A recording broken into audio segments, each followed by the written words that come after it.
We are your home theater and AV questions answered.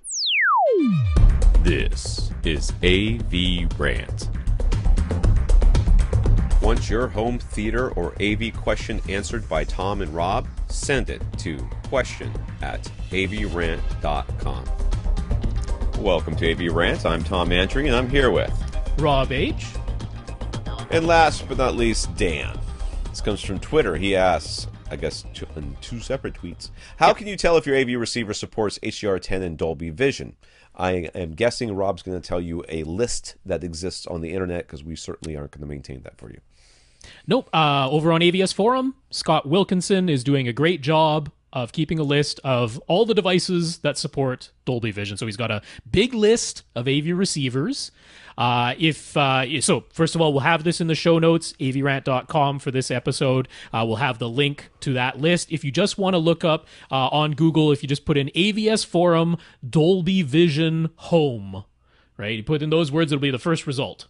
Okay. Dolby Vision at Home is the name of the article. So yeah, what I will say, we've heard now from Market Accessories for Less, and actually Richard Gunther over at the Digital Media Zone, he got in touch directly with some folks at Pioneer, and they're like, yeah, we're working on adding Dolby Vision to some Pioneer receivers that aren't presently in that AVS Forum list. So it seems like that is a thing that is happening, and it makes sense. They're wholly owned by Onkyo now. Onkyo's little bit older models are getting the Dolby Vision update, they've said. So yeah, other than that slight omission, it's a very comprehensive list that Scott Wilkinson's put together.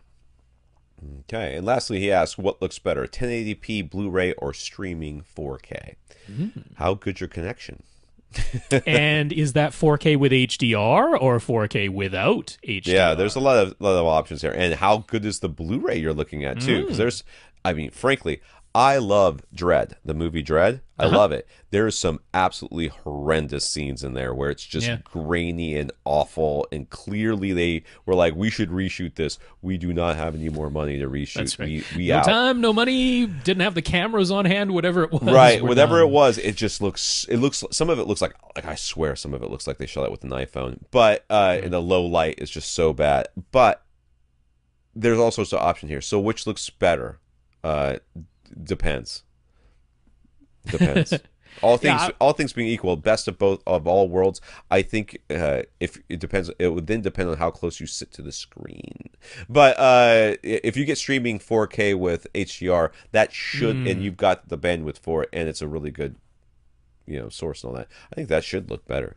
Yeah, to me, HDR is a pretty big deal in this. If it's 4K with HDR, I'd probably favor that even over the Blu-ray. But if it's 4K without HDR, personally, most of the time, I'll probably end up preferring the Blu-ray. Now, you got to consider, the Blu-ray probably is between 30 and 40 megabits per second. Yeah. Although that is H.264 compression, right? The 4K streaming, though, most of those movies they're still about, like, maybe in total 5 or 6 gigabytes for the whole darn movie in 4K resolution. Now, yes, that's better compression, H.265 compression, but man, oh man, are they compressing the heck out of those streaming things in the 4K resolution. So I still think it looks pretty darn good, but overall, even though it's technically higher resolution, I usually favor the 1080p Blu-ray unless HDR is there.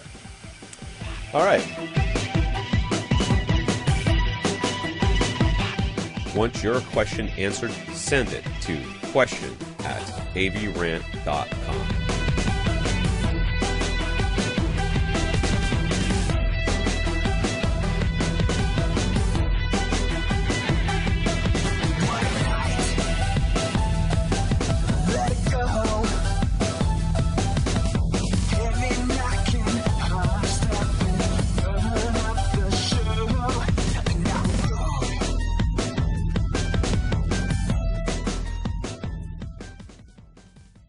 This is AVRant. Now go out and listen to something.